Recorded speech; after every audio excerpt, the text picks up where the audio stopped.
மாமா ஒரு தட்டி பின்றதுக்கு எவ்வளவு நேரம் ஆகுதுங்க மாமா? ஒரு தட்டி பின்றதுக்கு வந்து சரிங்க 25 நிமிஷத்துல இருந்து ஒரு 30 நிமிஷம். அப்படிங்களா? எப்படி இருக்குதுங்க மாமா இந்த வெயில்ல நின்னுட்டு தட்டி பின்றதெல்லாம்? கொஞ்சம் சிரமமா தான் இருக்குது. சரிங்க சார் வாங்க. எப்பவும் போல ஏதோ ஒரு தப்பு பண்ணிட்டாங்க. அடுத்து நம்ம வாத்தியார் ஐயா இவர் தாங்க நடுவில் நிற்கிறாருல்ல, அவர் தான் நம்ம வாத்தியார்.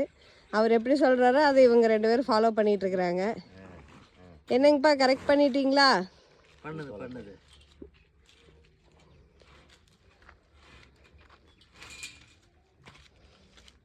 இப்போ கரெக்ட் பண்ணிட்டாங்க.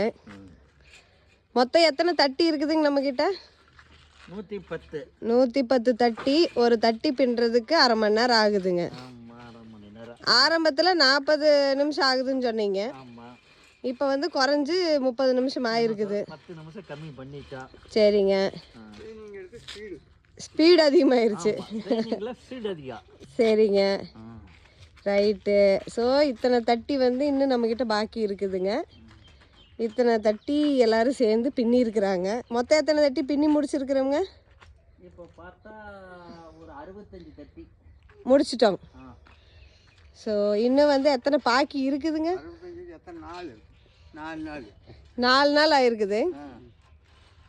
பயங்கரமான மேன் பவர் தேவைப்படுதாட்டு. உங்கள் 3 பேர் தவிர யார் எக்ஸ்ட்ரா வந்தாலும் பண்ண முடியறதில்ல. ரைட். கஷ்டம், கற்றுக்கிறது கஷ்டம். இவங்க பின்னுறது வந்து அப்படியே கச்சை பின்னுற மாதிரி பண்ணுறாங்க. அந்த கட்டிலுக்கு பின்னுற மாதிரி. டைமண்ட் கட்டுங்களா இதுக்கு பேர்? டைமண்ட் ஷேப்பில் தெரியுதா? Right right. ஏனுங்க மாமா இந்த ஒரு ரோலை வச்சு எவ்வளோ தட்டி கட்டலாங்க? 3லிருந்து 3.5 தட்டி கட்டலாம். இதை கண்டு பூரா பிரிக்கிறதுக்கு எவ்வளோ நேரம் ஆயிடுதுங்க? இப்போ அப்பா பிரிச்சுட்டு இருக்கிறாங்கல்ல, அந்த மாதிரி பிரிக்கிறதுக்கு ஒரு ரோல் பிரிக்க 15 நிமிஷம். 15 நிமிஷம் தனியாக ஒவ்வொன்றுக்கும் 15 நிமிஷம்.